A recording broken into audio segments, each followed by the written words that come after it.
Shaina Magdayaw at Piolo Pascual ikinasal sa ikalawang pagkakataon sa pagpasok ng taong 2024.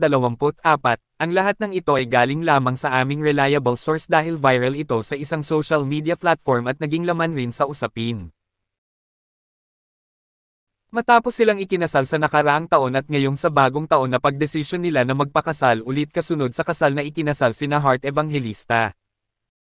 Ang lahat ng fans ni Shaina Magdayaw at Piolo Pascual at ng netizen nagpalitan ng hiyawan sa IG dahil totoo ang naging kasal nito.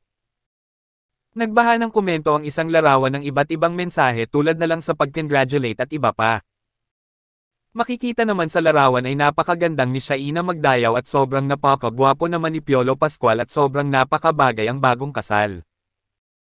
Ayon dito wala nang makakapigil sa dalawa, ikinasal na sila dahil umabot ng 8 years at deserve na pakasalan ito.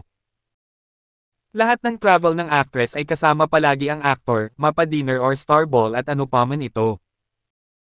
Samantalang ngayon usap-usapan rin nagbigay mensahe ang ex-girlfriend ni Piolo na si Casey Concepcion dahil sa ikinasal sina Shaina Magdayaw at Piolo Pascual sa pangalawang pagkakataon.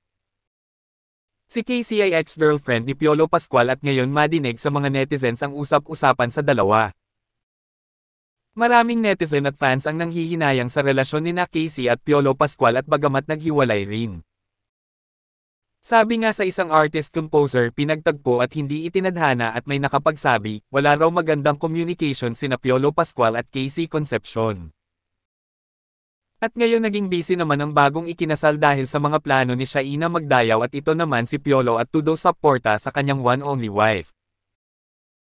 Hanggang ngayon ay tahimik ang kanilang pamumuhay sa pangalawang taon simula na ikinasal sila. Please like, comment and share.